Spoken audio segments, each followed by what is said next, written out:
पत्नी के गुलाम। एक राज्य में नंद नामक राजा राज करता था। राजा नंद अत्यंत पराक्रमी और शक्तिशाली था। उसका राज्य चारों दिशाओं में फैला हुआ था। राजा नंद की पत्नी अत्यधिक सुंदर थी, लेकिन स्वभाव से बहुत तीखी थी।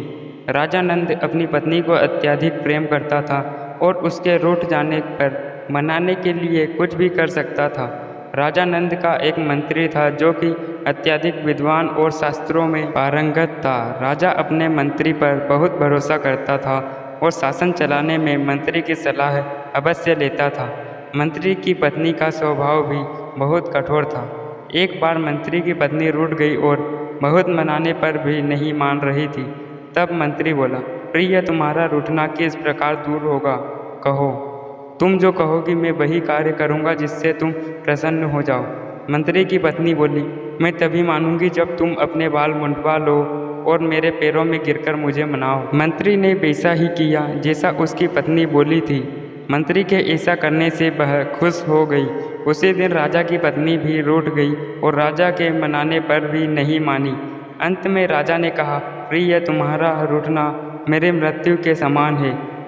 तुम ही बतलाओ मैं तुम्हें कैसे मनाऊं। राजा की पत्नी बोली, मैं चाहती हूँ तुम्हारे मुंह में लगाम लगाकर तुम्हारे ऊपर बैठ जाऊँ और तुम घोड़े की तरह हिनहिनाते दौड़ो। राजा ने रानी की इच्छा पूरी की और खुद घोड़ा बन गया। यह बात धीरे धीरे मंत्रिमंडल तक भी पहुँच गई। दूसरे दिन राज दरबार लगा था। राजा ने मंत्री को देखकर पूछा, मंत्री जी, आपने किस कारण से अपना सिर मुंडवाया है। मंत्री ने जवाब दिया, महाराज, मैंने उसी कारण से सिर मुंडवाया है जिस कारण से पुरुष अपने मुंह में लगाम डालकर घोड़े की तरह हिनहिनाते हुए दौड़ लगाते हैं।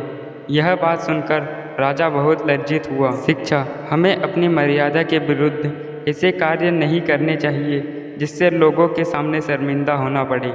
अगर आपको यह कहानी अच्छी लगी हो तो वीडियो को लाइक और चैनल को सब्सक्राइब कर लें।